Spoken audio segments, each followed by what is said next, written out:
This is Python's Paradise. This is your host, Greg Gilbert, aka the Python Hyena, straight out of Fredericton, New Brunswick, Canada, here on May the 12th, 2022. And folks, A Nightmare on Elm Street 3 Dream Warriors is celebrating its 35th anniversary this year. And I have one of the Dream Warriors himself on the show with me today, complete with a Christmas scarf. No, this is the Halloween scarf. The Halloween scarf? Well, yeah. Oh, is that orange?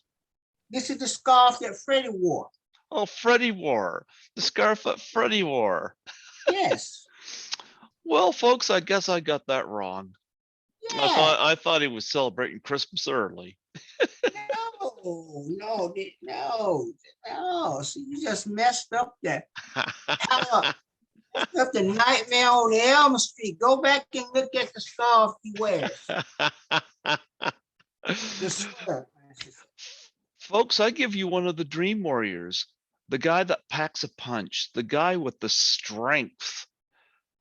The guy that even The Rock himself won't cross when he's in Dream Warrior land. Folks, I give you the guy that's out of a job. Folks, I give you the awesome Ken Sagoes. How do you do, Ken? I'm doing all right. How are you?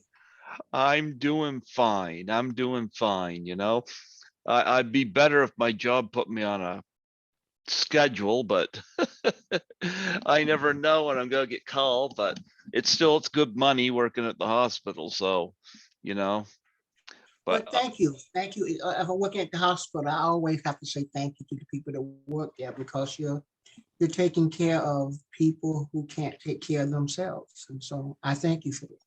Well, I work as a cleaner, and I worked all through the COVID-19 situation, but I'm also on as a casual, so my seniority rank is not as high, so I'm not guaranteed my hours, but I'm sticking with it because the money's good. So, and you know, you're going to stay where the money is good.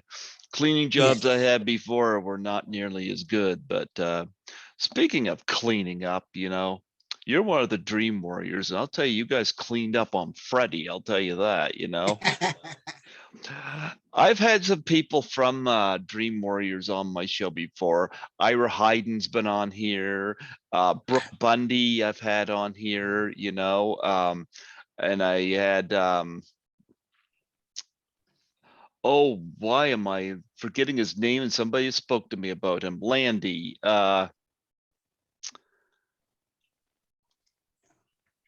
Let me see. Was it Chuck Landy? Just a second here. I'm going to haul that up here.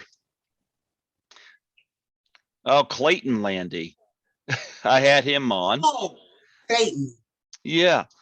I'm like, why did I forget his name? He was the orderly, right? Mm-hmm.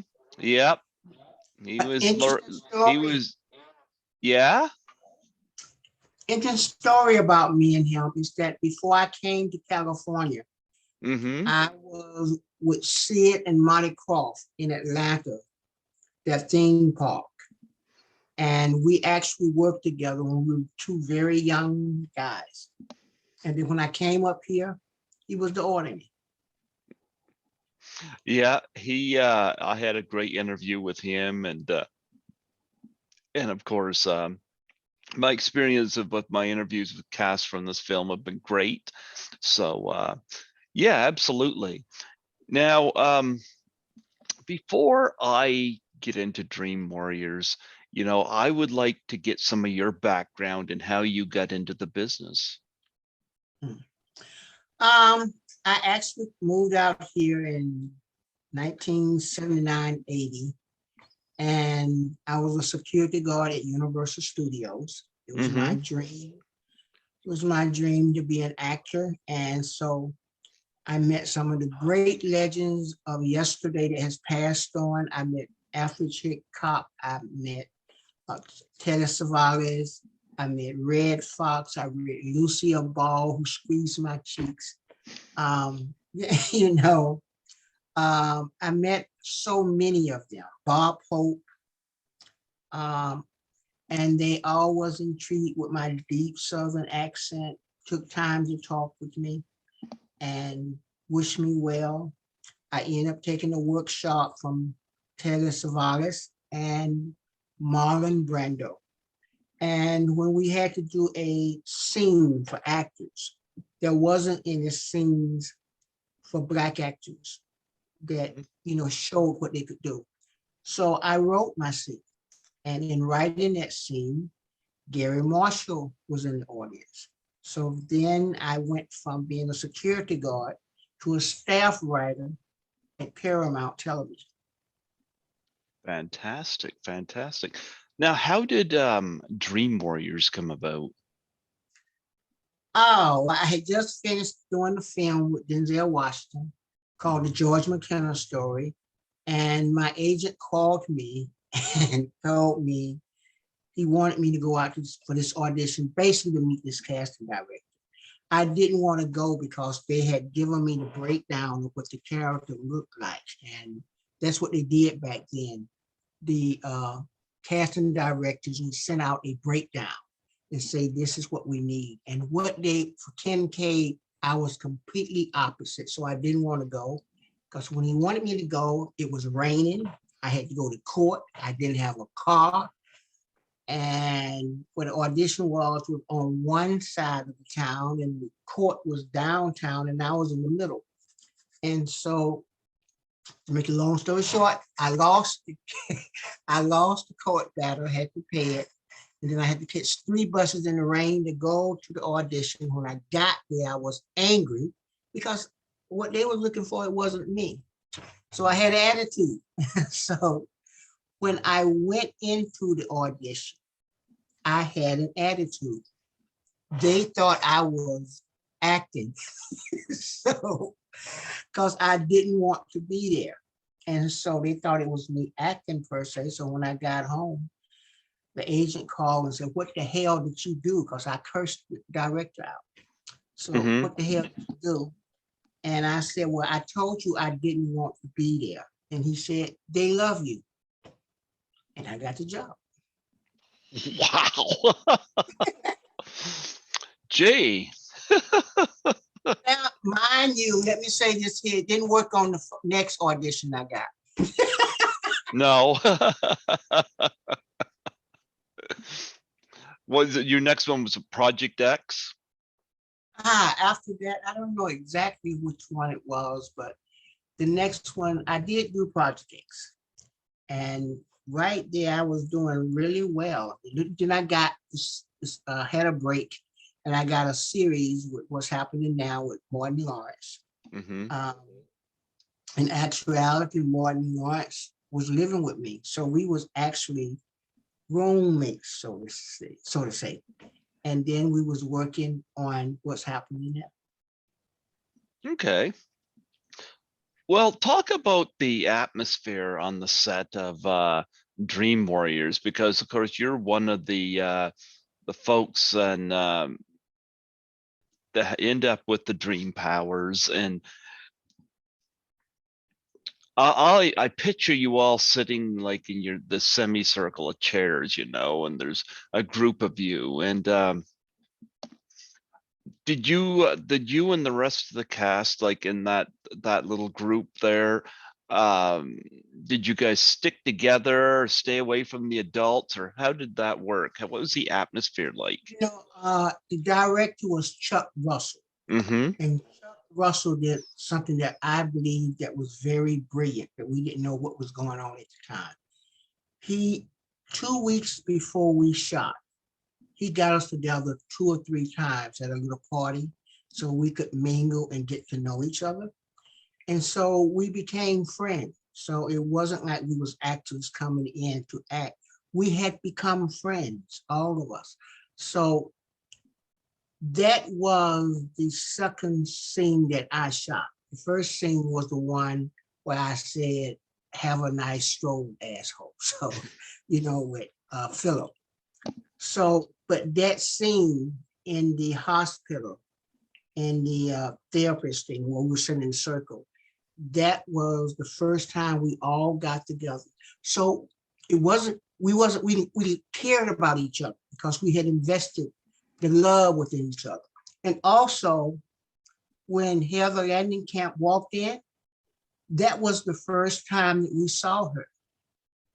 So that surprise was really there. And for me, I didn't know she was going to be in it. Of course, I didn't know that much about Nightmare on Elm Street. And so us getting to know each other and doing that scene brought that love together. And it brought that fist together, because I always say we were each individual person. But when we was together to fight Freddie, we became a fist. Mm-hmm.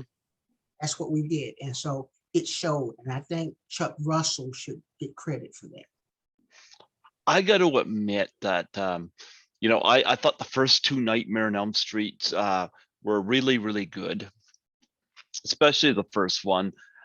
This one here, I love the direction it took, because you always got to think about what you can do, what can we do to change things up. And the idea of having Freddy have credible opposition that can match him in the dream world was actually clever. And you guys all come in there and you have your special powers. It must have been pretty cool for you. You get to be the power guy. You get to be the guy to bend things and bust through walls and stuff. How was you feeling about playing that aspect of the character? First of all, let me say this here. I always have to say this here. Kenkade at first was written for a white actor. And so, because I became the Black actor and I survived, I made history. I'm the first Black to ever survive an international horror film. Mm-hmm. But Kenkade, I think, had powers on two levels. He could talk shit just as well as Freddy Krueger. And he had strength. But also what was important to me about Kenkade, his powers was something that was reachable to everybody. He didn't ask for magic. He didn't ask to do certain things. His power was something that you can go inside yourself and go and work out and lift those weights and do. And I think because of that, I got letters, I got messages from all over the world saying what Kenkade meant. And, and I think Kenkade, when he was pushed into that corner, he would fight back. Yes. He didn't run. Yeah. Absolutely. Absolutely. We all love Kenkade. Were you disappointed when we lose him in the fourth film? Oh, God, yes, I was disappointed. But as I have to respect as writers, as a writer myself, I understand what it means. I think it wasn't so much as getting rid of Kenkade. It was trying to get rid of the old to bring in the new. Yeah. And maybe if Patricia Arquette had come back, we would have been there a lot longer. Yeah, that's unfortunate, You know what? That threw me off in that fourth film when it wasn't Patricia Arquette. That threw me off because I thought it was a totally different character, because it was a different actress playing Arquette and playing the Arquette role. And watching them over, I was like, that completely threw me. And I know I'm not the only one to be confused by that. Yeah, but at the same time, as an actor and being on the set, I have to give Tuesday Night the highest praise, because she came on there, she took a role that had been marvelously performed by Patricia Arquette, and she held her own. I like Tuesday. I like Tuesday Night. Yeah. Anyway, as I said, I have interviewed others from the film, and of course, the Wizard Master himself, pre-Harry Potter. Yeah. It must be fun when you guys get together for cons to do um, We just conventions. had a reunion 2 weeks ago. How fun was that? It's fun because you see, we don't see each other. We don't see each other often, but when we see each other, it's like we just saw each other yesterday. Who all was there? Everybody. Okay. Everybody. From Rodney to Brad to Penelope to Jennifer, myself, Helder, Robert, everybody was there except you. Well, I don't have a passport, but there are a couple of cons here in Canada that I do attend in Toronto. One is Horrorama, which is I've been trying to get there. For some reason, I can't get to Canada. Call them for me. Okay. Well, there's Horrorama in Toronto, which is done by Chris Alexander and Louis Frez of Suspect Video. Chris Alexander, formerly of Fangoria magazine, and there's Frightmare in the Falls, which is, I know one of the promoters is James Ponce. So yeah, so they're the two I usually attend, but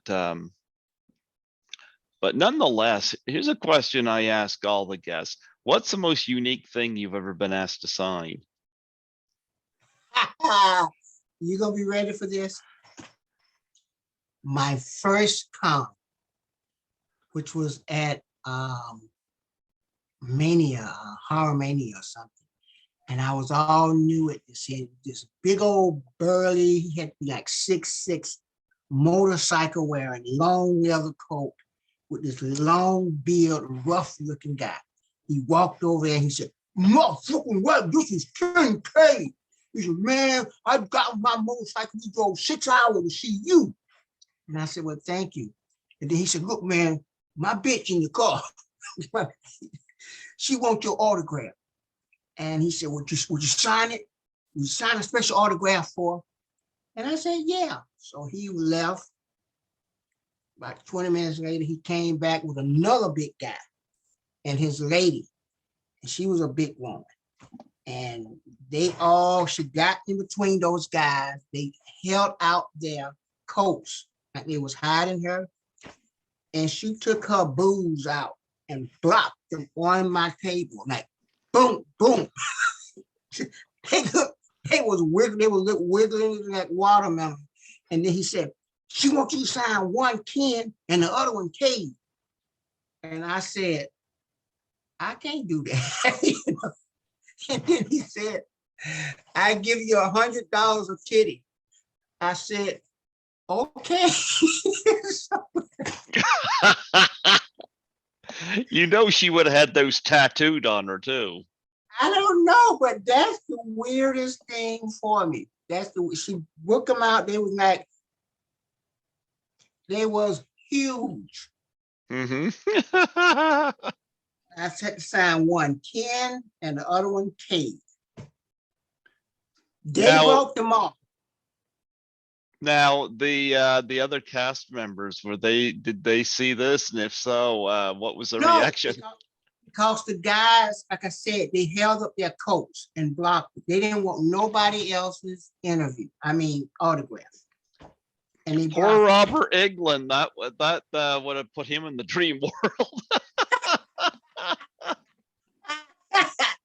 So that's been the one. That's been the one. And I told this here story to someone, a person that was interviewing me, a religious person, and he asked me not to tell that story anymore. But if you ask, I'll tell you. It is a funny story. Let's face it, you know. We got to talk about your co-stars, because your co-stars are kind of like your little group, you know. I mentioned Ira Hayden, and I have fun joking with him. I called him pre-Harry Potter. He get called that a lot. And then there's, of course, let me go through here. I got the list right here.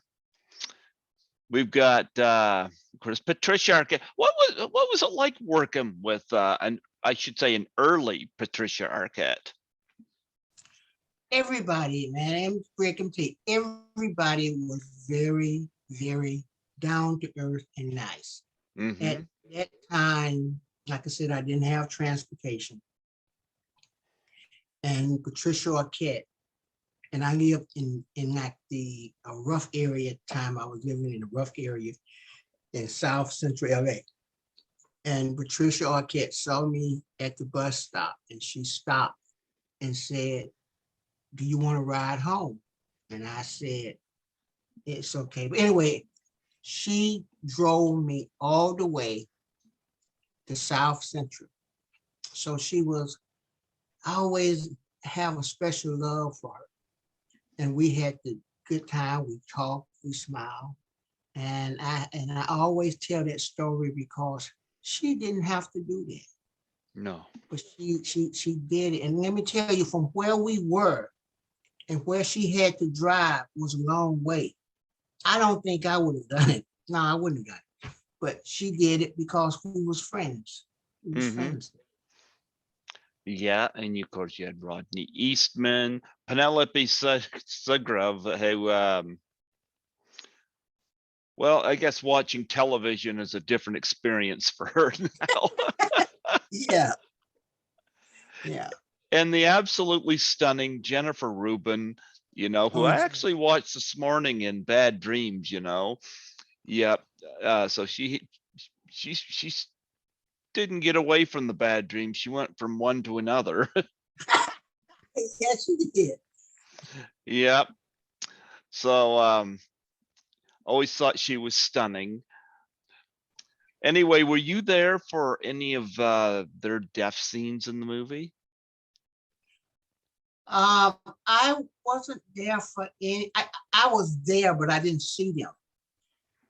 Because I was there because at that time I was a young writer to be, and I had a story that I needed to finish. So after I finished my scene, I would go back to my dressing room and I was writing. And I had learned a long time ago is, not to get involved with everything that's going on the set. It ain't gonna get you in nothing but trouble. so, I hear them talking about it in that documentary, Never Sleep Again. Yep. I hear them talking about all the drama that was going on. Greg, honestly, I didn't know. I wasn't there. I never got involved with it. So the only thing I remember, and I think I told them, is one day the supervising producer went up to the top of the stairs when we was doing that hell scene. And he called everybody in there, the actors, the stage crew, the makeup, everybody was in there. And all I remember him saying that stood out is that the shit stops right here. And I didn't even know, what is he talking about? So that's all I remember that was going on at the time. Okay. Well, you know what? You probably take the best road to do some writing, so there you go. Yeah, you got to take it, I do know one other thing. I know Rodney was in love with Patricia Arquette. Well, yeah, naturally. Oh, he would know. You have no idea how much he was in love with Patricia Arquette. He was in love. Yeah. For me, it probably would have been Jennifer Rubin's for me, but I probably would have strayed away when she had those knives. But everybody on there was really, really nice. And to this day, we don't have any beef. None of us have beef with each other. Now you have pork, and you have have other kind of meat. Yeah. Oh, I just got it. There you go. There you go. My timing's off. My timing's off. Talk about Robert Englund. Talk about it. Robert Englund was a big brother to us on the set. Heather Langenkamp was a big sister to us on the set. Robert loved to tell stories, and they're wonderful stories. They're wonderful, adventurous stories. If I'm around Robert and I don't hear a story, I think something's wrong. And all his stories are based off truth. It's based off giving you some wonderful advice. And he's just a giving person. He's completely opposite of Freddy Krueger. And I think that, most people don't know Robert is a classical Shakespearean trained actor. And he have not yet been given the role that can take him to his zenith here. I'm hoping he get his star on the Hollywood Walk of Fame. Oh, he should. Yes. Yes. Does he know you have his scarf on? I saw him 2 weeks ago, and he said, good idea to wear that scarf. And I said, no, Robert, it's really too hot. So the only thing that's keeping this on me now is some air coming in.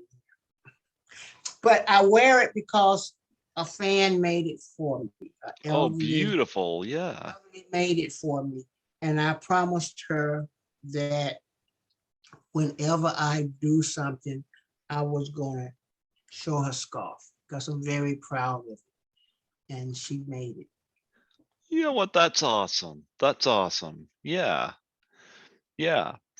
No, A Nightmare on Elm Street 3, Dream Warriors. I remember when that came out, and has that great poster, And were you there to the premiere when it was released?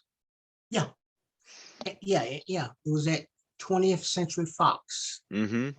Pico, I never forget it. Started at 6 o'clock. No, 7 o'clock. We did 6. Yeah. I would have been 15 years old that year when that came out, so I didn't see it that year.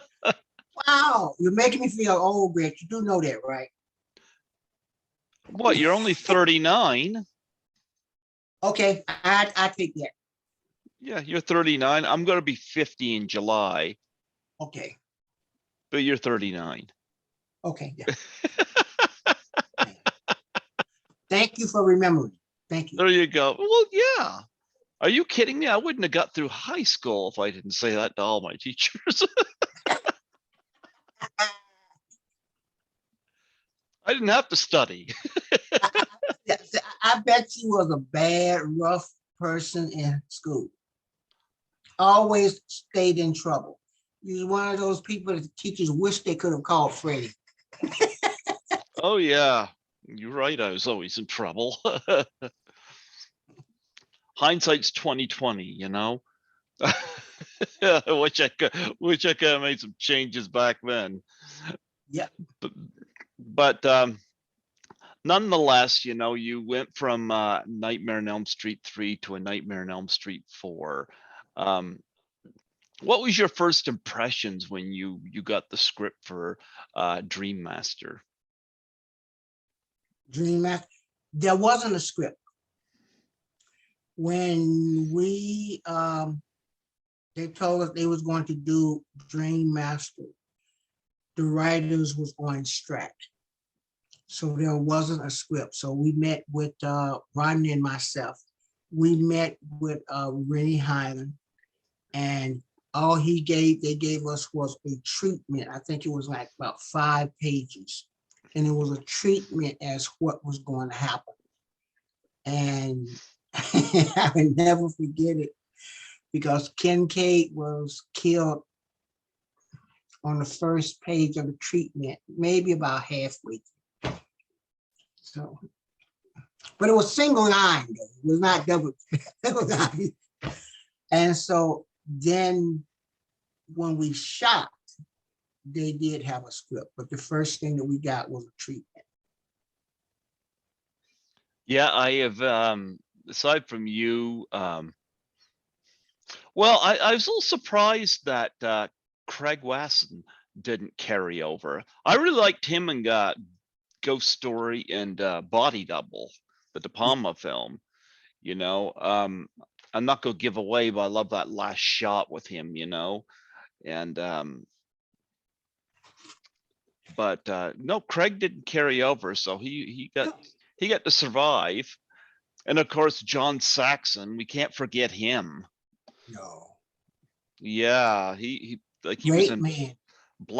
Black Christmas and Tenebrae, as well as the original Nightmare on Elm Street. Evan, Oh, and back in the days when he used to do karate and all that. Hey, John been around. yeah. Just to be in the company of John, it was great.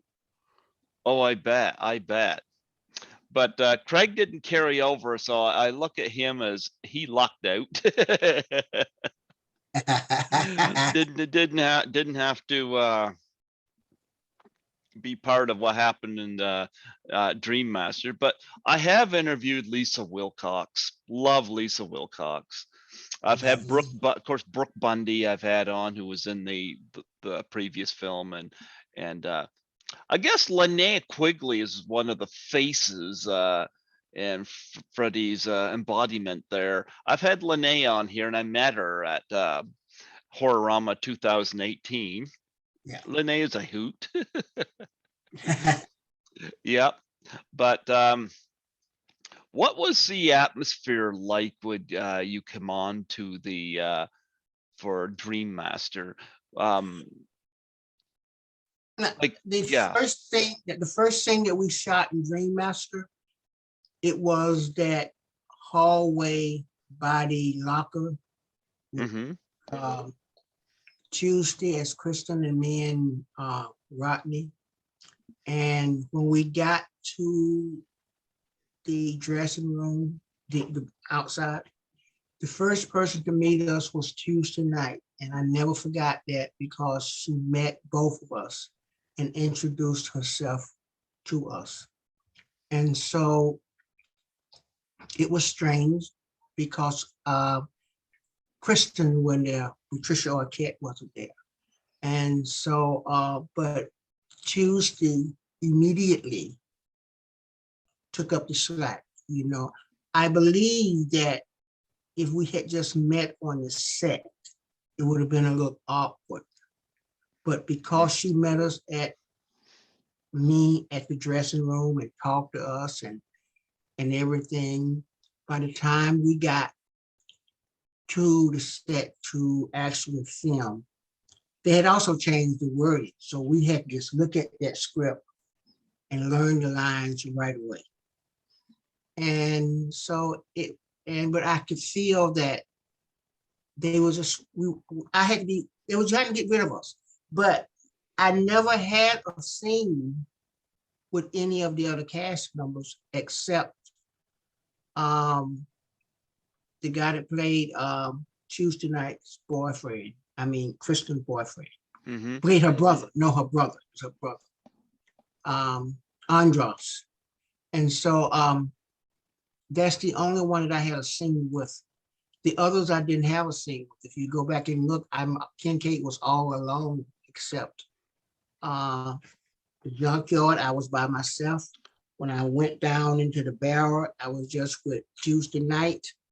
When I was in my room in my final transition, I was with my dog. So I was gonna say, I've interviewed Andres Jones too. I did, yeah. For some weird reason, I just missed his name on here. Yeah. I had him on here. Yep. Yeah. And so I just so I never really got a chance to meet the other cast members. Didn't get to meet Lisa Wilcox, huh? I didn't get the chance to meet any of them because I wasn't in scenes with them. Now I met them at the rap party. I met them at other Nightmare 4. And somehow Rodney and I, we always left out of the reunions for Nightmare 4. So I don't know why. I guess we wasn't in there long enough. Well, of course, and the dog's name is Jason, which I thought was funny. Hey, yeah, Jason. Jason. That Todd, was, you know what? There was three different dogs. I think two different dogs. There was a dog that was just that only did one thing, and then there was a dog that all he knew how to do was you come around and you walk around, he just raised up his leg. I always go, he was a truly hoe. He well, could walk by it because that's that all he had been trained for. yeah, that's how we brought Freddy to life. Yeah, Just fire on I mean, who could think of that? That was just a brilliant piece of work. Nightmare on Elm Street, I think it had gotten to the point that they was trying to figure out who could have the best killings now, you know. And and I think bringing Freddy to life with that dog, Jason, was great. I've often wondered what it would be like if I took a dog that looked like Jason on the conventions. Would he be a success? Would we take pictures with him? I'm thinking about that. maybe. There you go. That's an idea. That's an Yeah. idea. Just make sure he doesn't lift his leg and piss fire. Listen, I was wanted to talk about Kincaid's death scene because they're in the junkyard. That was an interesting little set. Yeah. It was actually at a junkyard. Oh, I thought it was a set. That was pretty creative. No. That was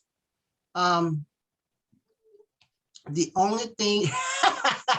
Skittles? So that's Jason. Oh, this is Skittles. Same color. Skittles. Yeah. Skittles, say hello to Ken. Skittles says you're exploiting me. You're using me for hits and likes and views. He's saying that, can you please put me down? This is not what I'm here for. See, look, let me go. Skittles, you stay here for free. He doesn't even clean the apartment up. He's my buddy. Yes. So you guys shot at a real junkyard. You know what? I would never have guessed that because the way that I mean, the long shots I can get, but I mean, where they had you boxed in and stuff like that. Yeah. Mm-hmm. That was actually a junkyard. I think they said it took them 6 weeks to build that junkyard. It was actually within a junkyard, and because the trucks moved, the regular cars moved and everything. Mm-hmm. Now the only thing that was not at the junkyard, you remember when I was in the trunk of the car? Mm-hmm. That was filmed on the set. Okay. They filmed that on the set, but everything else was at the junkyard. And it was cold. It was cold. It was cold. It was because we was filming at night, and the call time was like 7 p.m. and we didn't get off work until like 6 a.m. and it was like freezing. Outside that, were you excited to shoot your death scene, or do you wish they had to let Kincaid survive for a third movie? I do. I do.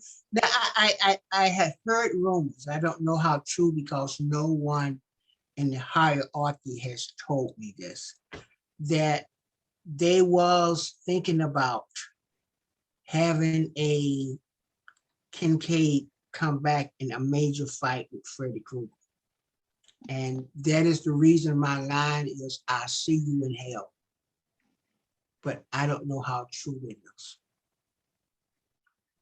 I see you in hell. I don't know. I prefer to go to heaven than hell, but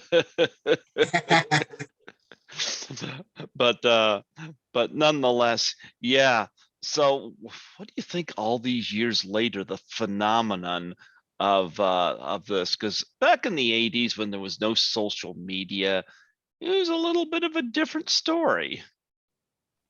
But you talking about now? Why do you Hmm. think it's so popular now? No, like, what do you think about being recognized for playing Kincaid and all the fans coming up to meet you at these conventions? I mean, conventions are fun. I just started doing them in 2017, and I tell you, they're a blast. I love it. I mean, I haven't stopped working, so but I still, but I have a nonprofit, so that help pays for my kids to go to college. Help pays for me to send kids to camp. And I think it's a great honor. It's just a great honor that people are still remembering you. But now it's this whole new generation that's beginning to watch horror films. When I was coming along, my favorite horror film was The Birds, and that was Oh yeah. before I was born. So to meet Alfred Hitchcock and to know that it was a big thing for him. Who knew? Who knew that? I've had Alfred Hitchcock's granddaughter on the show. I thought you were going to tell me you had him. I was going to say, Greg, time to go. I no, he died when I was 8 years old. Well, 7 going on 8. I was 8 in 1980. But I reached out. I got his granddaughter on the show, and she was on the set when The Birds was being filmed. So she talked about that and had a great chat with her about How did you get in touch with her? Twitter of all places, Oh because wow. he's yeah. So I was like, I'm not a Twitter person. I would just like to reach out to her and let her know how wonderful her father was to me. yeah, It was very good to me. I had her on, and I had Marley Renfield from Renfred from Renfro Peterson, excuse me, from who was Janet Leigh's shower double in the shower scene in Psycho. Really? Yeah. So they were interesting to talk to. I love Alfred Hitchcock. He changed the way I look at movies. My favorite Hitchcock movie was Rear Window. That was my favorite. And I like To Catch a Thief a lot too. I mean, Grace Kelly, you can't take your eyes off her. Yeah, but I love Psycho as well. So that was my first midnight screening I ever attended. That was 1996 with Psycho. So yeah, and I remember the ad for it. I think some students put it on, and he said, "Come and see the film that scared your parents," which I Good thought was, catch. yeah. That's a good catch. That's a good catch. Well, his granddaughter said that Alfred would have loved that. So, yeah, her name is Teresa Karuba, and there's 2 other grandchildren, but she was the one that I got hold of. So, How you say spell her last name? Carrubba. I think that's how you spell it. Oh. Yeah. Did you say BBA or DBA? BB as in boy. Okay. Yep. I'm gonna So, try to look up. yep. Yep. So that was in 2016. I had her on. I did a tribute to Hitchcock. If people passed away, I do tributes if there's somebody around, because allows them to be part of the show. Audrey Hepburn's eldest son's been on here as well, and I've had various others, and it's fun to do that. Takes you back memories that they have of them when they were alive. So, Bella Lugosi Jr. has been on here, and Sarah Karloff, and Wow. so You have to yeah. be very proud of yourself. And that's why I always say that when I moved to California and I got to work at Universal Studios, I got a chance to see those greats, before they make their transition. I mean, Mm-hmm. to be able to name them and to be able to say that they talked to me, and I mean, it may not mean thing to anybody else. I remember George Burns when I met him and he walked by with a cigarette. You say you're doing comedy? Yes, yes, sir. He just said, "Are you funny?" I said, "Yes, sir." Probably not. So, Oh, love and George Burns. Yeah. Joan Rivers saved my job. Joan Rivers. Okay. Joan Rivers saved my job. I would never forget that. I was going to see if I could find it because I have a letter where she wrote me and, and told me to hang in there. And just wonderful memories I have from working at Universal Studios. And I think if I had to go back, I would not change that, because there was much growth, because I couldn't afford to go to workshops. So what I would do is on my route to hit keys, I would always make sure that I was locked in a stage when they were filming.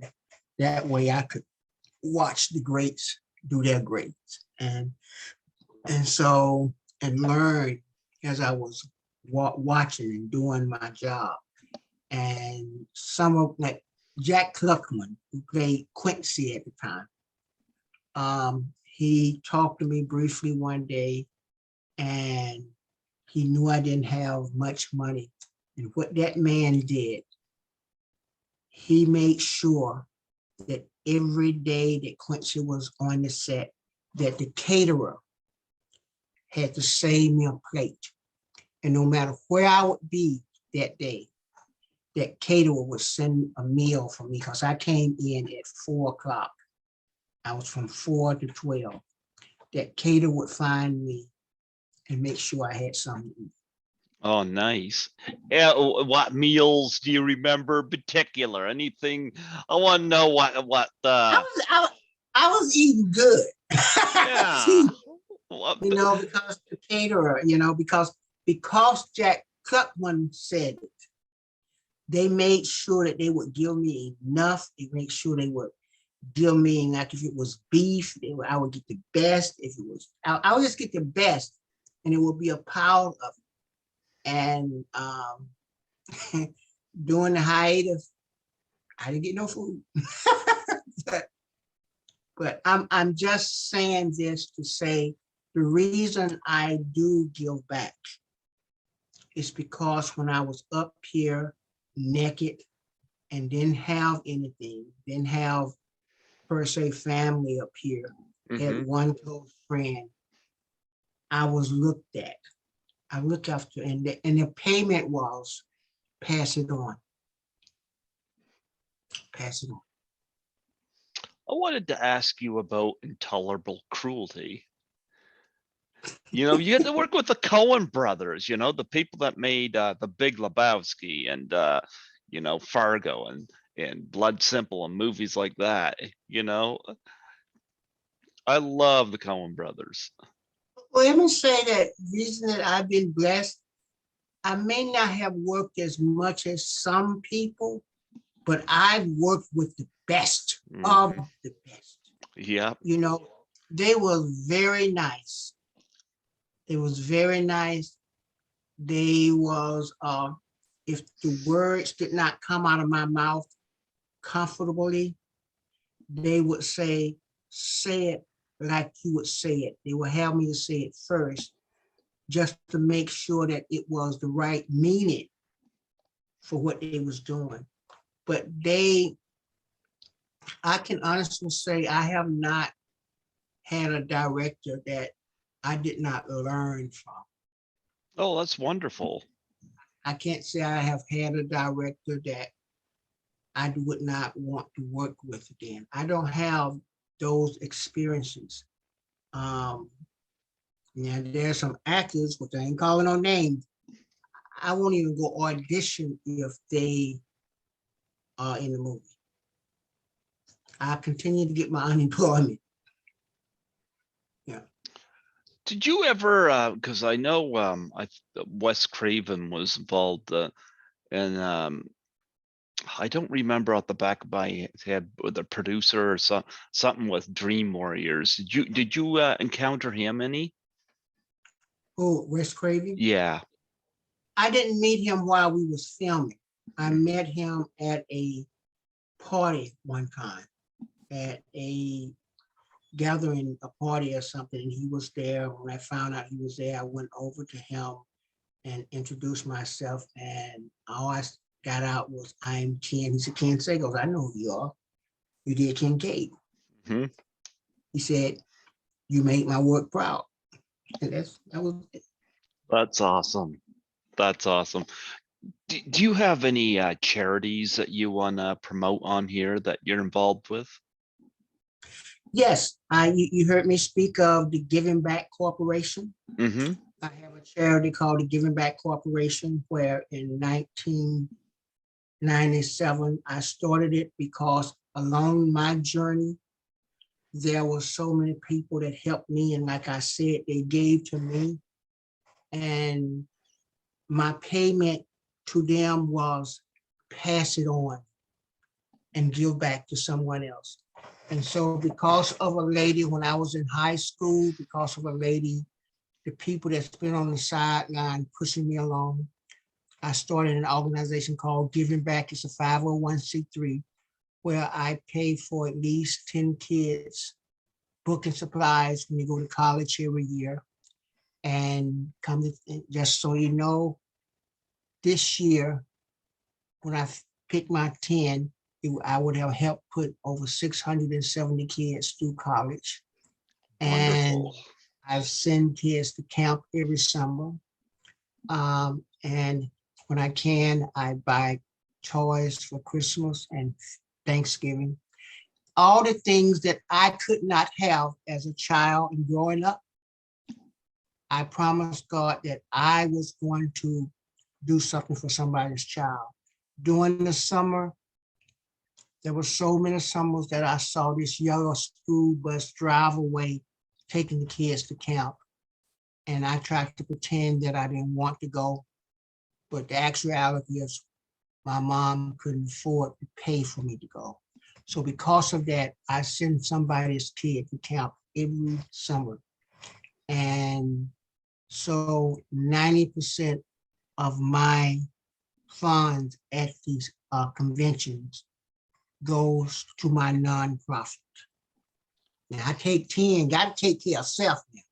And so that parlays into, I have a short film that I'm doing called The Secret Weapon. And that is about children. It's about, most people don't know that it was children in 1963 that saved the civil rights movement, that gave the power back, the momentum back to the civil rights movement.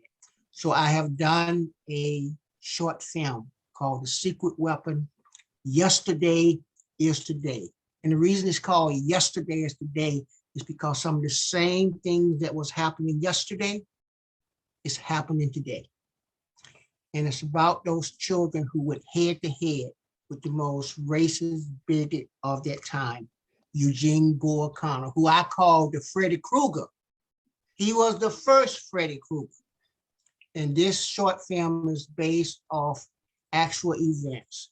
And I've shot the film, but right now I need support with post-production. So I have a GoFundMe where you can go and help me. I think it's going to be up for the 3 more weeks. I'm trying to raise $8,000, and I'm halfway now. I'm halfway to support this film. So tell me, with Ira Hayden and Jennifer Rubin and Penelope, when are you going to send them to camp? Ha! Ha! Ha! Count? Never. You don't think Ira wouldn't want to ride a school bus again? Never. We didn't ride the school bus. We wasn't involved with a school bus. At that time, we could walk to school. That was when we walked to school. Do you have any social media or web pages that you want to plug on here where people can reach you? Facebook, you can always reach me on Facebook. And I say, who all are listening, please go to my Facebook, reach out to me and support me if you can with my GoFundMe. I'm on Facebook. If you want to go to my webpage, it's called The Sagoes Company at AOL.com. And if you want to go to my nonprofit, it's called the Giving Back Corporation.com. Absolutely, absolutely. Well, you know what, Ken, it was wonderful having you come on here today and relive these memories and talk about your GoFundMe and your memories of the cons and the films and love the scarf. It's a nice rendition. I thought you were celebrating Christmas early, you know. No. I did now, Greg, I did have a aunt who was kind of touched by an angel. Uh-huh. She used to decorate her Christmas in July and have her toys and everything because she said, I can celebrate Christmas anytime I damn want to. Yeah, why not? Why not? But you're the first that said your scarf represent Christmas. I got to do something about that. Well, you think Freddy Krueger was stealing the Christmas colors? But you know what? It is a nice scarf, you know, and it's awesome that somebody had made that for you. And yeah, I just saw the green and the red, and I just thought, never dawned on me. Yeah, Freddy Krueger. Yes, Freddy Krueger wore his sweater was red and black, red and green, red and green. There you go. There you go. There you go. Well, you know, before I let you go, would you mind doing a plug for my show? Of course. Yeah, just state your name and that you play Kenkade and Dream Warriors, and say you're listening to Greg Gilbert on Python's Paradise. Okay.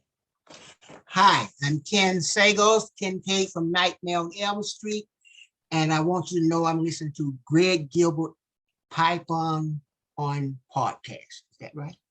Python's Paradise. But you know what? I'll take that.